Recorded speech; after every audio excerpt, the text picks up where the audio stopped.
welcome back to my channel. Today I am diving into something super exciting, creating a bar chart in Tableau. If you ever wanted to visualize your data effectively, you are in the right place. Stick around and let's make your data come to life.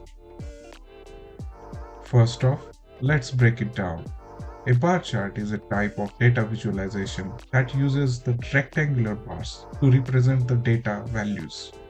Alright, let's jump into it.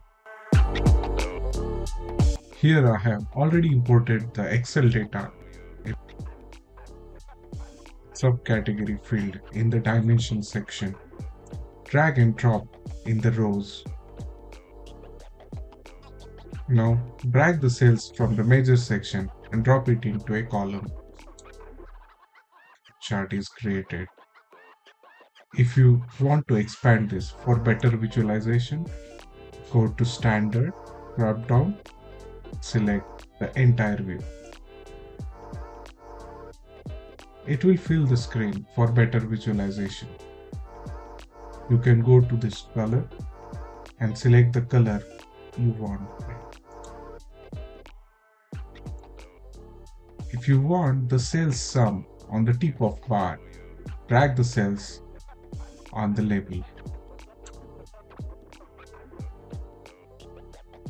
You can see the total of cells has appeared on the tip of bar. If you want to sort this by ascending or descending, on the top menu you can see ascending and descending option. You can also change the name of sheet by right-clicking on the sheet and click on rename. I'm going to rename it as bar chart. Let's create one more sheet on clicking on this new worksheet.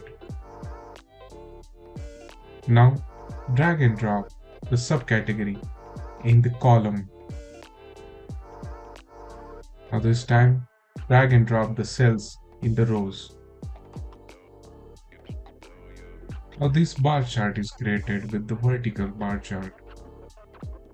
This is also known as column chart.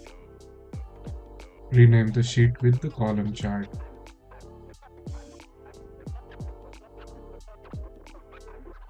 The entire view from this drop down to get the better visualization. And as you know that you can change color of this bar chart also. Again, to get the cell sum on the tip of those bars, drag and drop in the labels. The ascending and descending also can be done with the y-axis cells icon.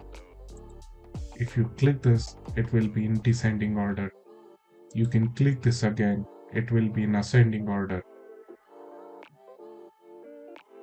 And again clicking on the same, it will clear the sort. So there you have it. Creating a bar chart in a Tableau is straightforward and incredibly powerful for your visualizing your data. If you found this video helpful, don't forget to hit that like button and subscribe for more data tips.